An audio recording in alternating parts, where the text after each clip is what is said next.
E aí, pessoal, tudo bem com vocês? Na aula de hoje, nós vamos falar um pouco sobre nacionalidade, que é um tema de direito internacional público para alguns autores, mas para outros autores se trata de um tema de direito internacional privado. Nós vamos estudar isso aqui em direito internacional público, porque quando nós formos estudar juntos o direito internacional privado, nós vamos ter somente 2 créditos para estudar toda a disciplina do direito internacional privado. Então eu preferi me filiar à corrente dos autores que tratam a questão da nacionalidade como um ramo do direito internacional público, porque a gente tem mais tempo para estudar isso aqui nessa nossa disciplina. Okay? Então vamos lá, pessoal. O que é nacionalidade? Nacionalidade é o vínculo jurídico-político que une uma pessoa física a um Estado e dessa relação, desse vínculo jurídico-político do indivíduo com o Estado, decorre uma série de direitos e obrigações recíprocas. Esses direitos e essas obrigações recíprocas são aquelas constantes do ordenamento jurídico do Estado.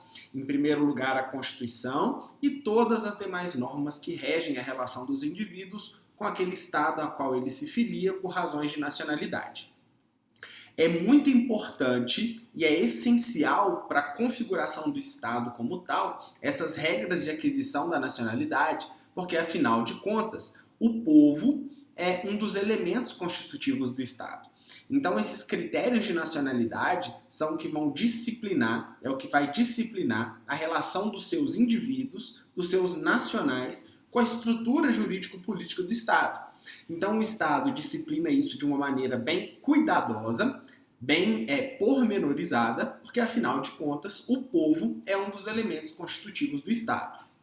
Mas é importante a gente frisar que nacionalidade não se identifica com o conceito de cidadania. Nacionalidade tem a ver com esse vínculo jurídico-político do indivíduo com o próprio Estado. Já cidadania é o exercício dos direitos políticos. É a possibilidade de exercício dos direitos políticos advindos desse vínculo jurídico que o indivíduo mantém com o Estado. Então a gente pode afirmar que o exercício da cidadania pelos indivíduos decorre diretamente da nacionalidade que esse indivíduo veste. Também, a nacionalidade não necessariamente se relaciona com a naturalidade, ou seja, com o local onde nasceu o indivíduo. Nós vamos aprender que a nacionalidade atende 2 critérios diferentes, ou o critério territorial ou o critério sanguíneo, o ius solis e o ius sanguinis. Então, a nacionalidade não necessariamente vai se relacionar com a naturalidade do indivíduo. Afinal de contas, a nacionalidade pode ser adquirida por outros critérios que nós vamos aprender nessa disciplina, ok? Então, não se identifica com a cidadania e não necessariamente se identifica com a naturalidade. Antes da gente entrar nesses critérios de aquisição da nacionalidade e a gente falar um pouco sobre essas regras de aquisição da nacionalidade aqui no nosso país, nós temos que falar sobre os princípios gerais que regem a questão da nacionalidade de acordo com o ordenamento jurídico internacional. A definição acerca da concessão da nacionalidade pelo Estado é um ato soberano. Significa que o próprio Estado, dentro do exercício da sua soberania, que por sua vez é um dos elementos constitutivos do Estado, é que vai organizar em seu ordenamento jurídico interno, logicamente devendo obediência à Constituição, devendo obediência à lei maior daquele respectivo Estado, vai disciplinar as regras de aquisição da nacionalidade pelos indivíduos que nascem ou os indivíduos que descendem dos seus nacionais originários. Então, cabe exclusivamente a cada ente estatal definir as normas que pautarão a atribuição da respectiva nacionalidade aos seus indivíduos. E também vai decidir discricionariamente acerca da obtenção pelos indivíduos desses critérios de nacionalidade. E não vai caber a nenhum outro Estado interferir nesses critérios do ente estatal de aquisição e de concessão da nacionalidade, seja pelos critérios de nacionalidade originária ou pelos critérios de nacionalidade secundária, ao estrangeiro, aquele nacional, melhor dizendo, que pretende adquirir essa nacionalidade. Afinal de contas, está ligado à questão diretamente da soberania do Estado. A Convenção de Haia, concernente a certas questões relativas aos conflitos de leis sobre nacionalidade, que data de 1930, estabelece o seguinte: toda questão relativa ao ponto de caber se o indivíduo possui a nacionalidade de um Estado será resolvida de acordo com a legislação desse Estado. Isso está lá na Convenção da Haia, concernente a certas questões relativas aos conflitos de leis sobre nacionalidade. Esse é o nome dessa convenção lá de 1930. Então, em síntese, a definição acerca da concessão da nacionalidade pelo Estado é um ato soberano. Nós vamos falar sobre 6 princípios que regem a questão da nacionalidade. O primeiro princípio é que a nacionalidade é galgada ao patamar de direito humano.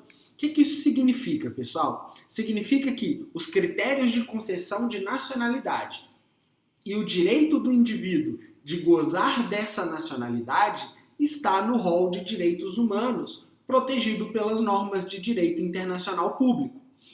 Primeira regra que eu quero dizer para vocês é aquela contida na Declaração Universal dos Direitos Humanos, de que toda pessoa tem direito a uma nacionalidade. Isso está lá no artigo 15, parágrafo 1º da Declaração Universal dos Direitos Humanos. Também no Pacto dos Direitos Civis e Políticos. Toda criança tem direito a adquirir uma nacionalidade. Isso está lá no artigo 24, parágrafo 1º do Pacto dos Direitos Civis e Políticos. E também na Convenção Americana sobre Direitos Humanos, que é o famoso Pacto de São José. Toda pessoa tem direito à nacionalidade do Estado em cujo território houver nascido, se não tiver direito a outra. Isso está lá no artigo 20, parágrafo 2º da Convenção Americana sobre Direitos Humanos. Segundo princípio, o indivíduo tem direito a mudar de nacionalidade e esse direito também consta do rol dos direitos da pessoa humana. Esse direito, pessoal, está sujeito, claro, às regras estabelecidas pela soberania de cada Estado. Então, o indivíduo tem direito de mudar de nacionalidade se essa mudança de nacionalidade encontrar respaldo no ordenamento jurídico do outro Estado. Isso está lá no artigo 15, parágrafo 2º da Declaração Universal dos Direitos Humanos, onde está escrito que ninguém será arbitrariamente privado de sua nacionalidade. Terceiro princípio, a nacionalidade deve ser efetiva. E o que significa que essa nacionalidade deve ser efetiva? Ela deve ser fundamentada em laços sociais consistentes entre o indivíduo e o Estado cujo caráter nacional se detém ou é pretendido. Então a nacionalidade não é um crachá que a pessoa carrega dizendo que ela é de tal nacionalidade, que a sua nacionalidade é de tal Estado. A nacionalidade ela é calcada em elementos efetivos que ligam o indivíduo àquele determinado Estado. Por exemplo, o tempo de residência no território, o domínio do idioma oficial, os laços familiares ou investimentos no Estado, etc. Então, esses laços efetivos, essa efetividade dessa relação do indivíduo com o Estado é que vai marcar a nacionalidade originária do indivíduo. Quarto princípio, nem a celebração ou a dissolução de casamento entre nacionais ou estrangeiros e nem a mudança de nacionalidade do marido durante o matrimônio poderão afetar automaticamente a nacionalidade da mulher. Olha que interessante. Essa regra está lá na Convenção sobre a Nacionalidade da Mulher Casada, de 1957. É uma convenção que foi elaborada com o objetivo de disciplinar as regras de nacionalidade das mulheres quando os seus maridos ou dissolvem o casamento, quando ocorre a dissolução de um casamento entre os nacionais estrangeiros ou quando ocorre a mudança de nacionalidade do marido. Então, visando a proteção da nacionalidade da mulher e, portanto, privilegiando o direito da mulher acerca daquela nacionalidade que ela adquiriu, não vai haver qualquer mudança no status dessa nacionalidade pelo matrimônio ou pela dissolução do matrimônio em razão da aquisição da nacionalidade do marido. Ok? Quinto princípio é regra geral, costumeira do direito internacional, a de que os filhos de agentes de estados estrangeiros, como os diplomatas e os cônsules, herdem a nacionalidade dos pais, não importa o lugar onde eles nasçam. Então, se eu sou brasileiro e faço o serviço diplomático na Argentina, exerço as funções diplomáticas na Argentina, o meu filho será brasileiro por essa regra de costume internacional, onde os filhos dos agentes diplomáticos serão considerados nacionais do estado que envia o representante diplomático. Sexto princípio: o nacional tem direito a encontrar acolhida no território do estado que lhe conferiu a nacionalidade. Então é direito do nacional ter abrigo, encontrar acolhida no estado que lhe concedeu a nacionalidade. É por isso que um estado não pode extraditar os seus nacionais. Então essa regra generalizada de proibição do banimento, ou seja, de expulsão do nacional do seu próprio território, é também um dos princípios do direito internacional público.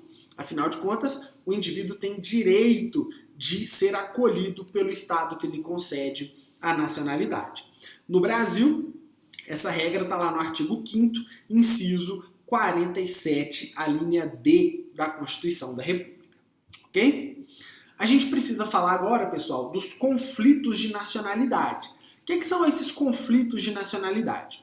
Eu disse a vocês que as regras de concessão de nacionalidade dependem da ordem jurídica de cada estado, depende da Constituição e das leis ordinárias de cada estado.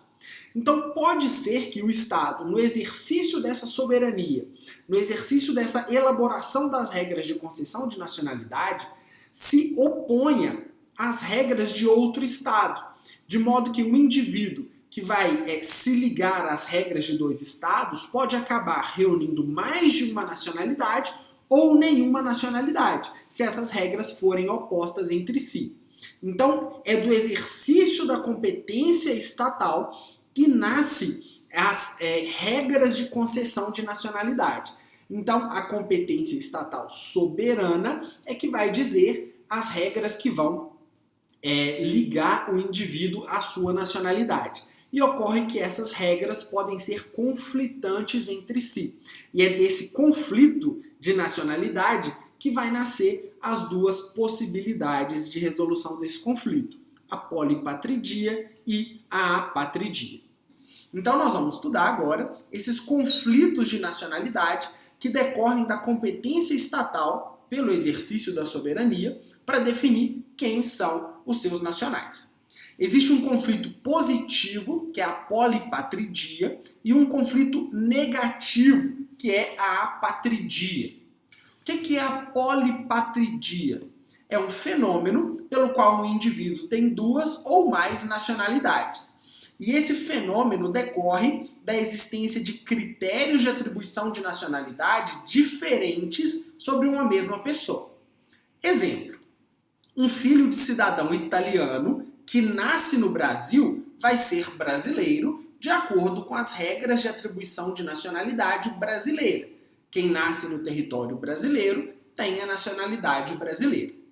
Mas, também por ser filho de italiano, de acordo com as regras de aquisição de nacionalidade do Estado italiano, ele também vai ter a nacionalidade da Itália, nacionalidade italiana, porque ele é filho de italianos. Ok? Então esse conflito de polipatridia significa que, por regras coincidentes, os estados, dois ou mais estados, vão conferir a sua nacionalidade a um mesmo indivíduo.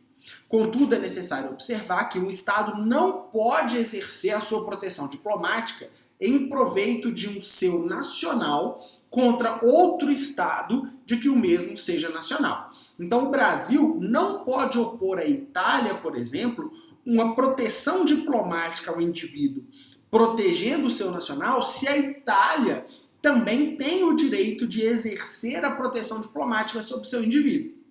Então suponhamos que o Brasil e a Itália entrem em litígio em relação à nacionalidade de um certo indivíduo que, por exemplo, praticou um crime. Isso significa que o Estado brasileiro não pode opor contra a Itália, que protege o seu nacional, uma regra de extradição, por exemplo, já que o indivíduo também tem nacionalidade italiana. Falamos da polipatridia e agora vamos falar da apatridia. A apatridia pode ocorrer ou pela perda arbitrária da nacionalidade, normalmente por motivos políticos, ou pela não incidência de nenhum critério de atribuição de nacionalidade sobre uma pessoa, se as regras forem opostas, ok? Um exemplo, a redação do artigo 12, inciso 1, a linha C da Constituição, antes de ser alterado em 2007, estabelecia que o filho de um brasileiro que nascia em estado que adotasse o critério de ius sanguinis não teria nenhuma nacionalidade. Então, suponhamos que eu e minha esposa morássemos na Itália e a Itália só confere a nacionalidade aos indivíduos filhos de italianos. Então, meu filho não teria nenhuma nacionalidade. Então, para resolver essa questão, emendaram o artigo 12, inciso 1, a linha C da Constituição, como a gente vai ver daqui a pouquinho. Ok? Então, esses são os critérios possíveis de atribuição de nacionalidade. E agora vamos falar sobre os tipos e critérios de aquisição. A nacionalidade primária ou originária é atribuída com base no ius solis ou no ius sanguinis, no critério territorial ou no critério sanguíneo, o critério da ascendência. A nacionalidade primária ou originária é aquela atribuída em decorrência do nascimento.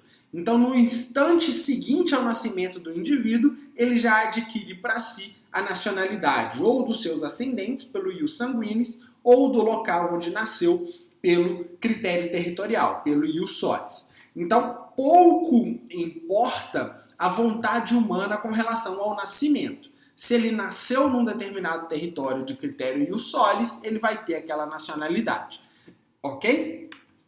Pelo ius solis, que também é conhecido como critério territorial, o indivíduo vai adquirir a nacionalidade em função do estado em cujo território ele nasce, independentemente da nacionalidade dos seus ascendentes.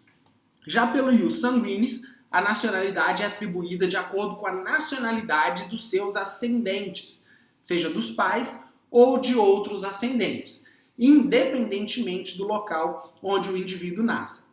Então, a nacionalidade originária ela é conferida pelo critério territorial ou pelo critério sanguíneo, ok? E a gente vê diversos escritórios, diversos setores que são responsáveis por essa verificação da ascendência dos indivíduos para conferir nacionalidade estrangeira. Então, como o Brasil é um estado que recebeu muitos imigrantes desde a descoberta em 1500 e nos últimos anos, pós a abolição da escravatura, recebeu muitos imigrantes para trabalharem nas lavouras, nas plantações, nas fazendas, é muito comum termos descendentes no Brasil, de estados europeus, por exemplo, que vão adquirir a nacionalidade desses outros estados, ok? Vamos falar agora um pouco sobre a nacionalidade secundária, ou a nacionalidade adquirida, que a gente vai chamar de naturalização. A nacionalidade secundária, ou a nacionalidade adquirida, é aquela atribuída em razão de um fato posterior ao nascimento. E esse fato posterior ao nascimento, normalmente, é a manifestação de vontade do Estado de conceder a sua nacionalidade à vontade do indivíduo de adquiri-la.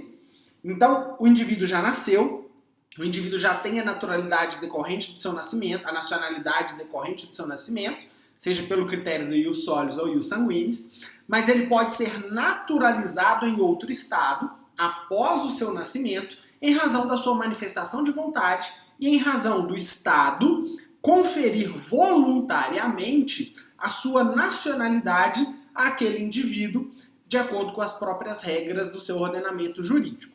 Então, a naturalização é a nacionalidade secundária ou a nacionalidade adquirida. O critério de aquisição da nacionalidade secundária por excelência é a naturalização, que é essa nova aquisição de nacionalidade a partir da manifestação de interesse do estrangeiro em obter uma nova nacionalidade. Suponhamos que eu nasci no Brasil, sou filho de brasileiros, mas os meus avós são italianos. Então, após o meu nascimento, aqui no Brasil, eu posso, pelas regras do Estado italiano, manifestar a vontade de adquirir a nacionalidade italiana. E esse processo recebe o nome de naturalização, ok? A naturalização deve obedecer uma série de requisitos, uma série de exigências do Estado estrangeiro que eu pretendo adquirir a nacionalidade, e é um ato discricionário do Estado de conceder a sua nacionalidade ao interessado que preencha esses requisitos. Além da naturalização, outras formas de aquisição da nacionalidade secundária são o casamento, o vínculo funcional, a anexação de um estado por outro e a naturalização unilateral, de acordo com as regras de cada estado nacional. Então vejam que a nacionalidade ela pode ser originária ou a nacionalidade pode ser secundária, também chamada de adquirida pelos critérios de naturalização. Na próxima aula, nós vamos falar um pouco sobre a nacionalidade brasileira originária e vamos falar sobre a naturalização no Brasil, ok? Um abraço.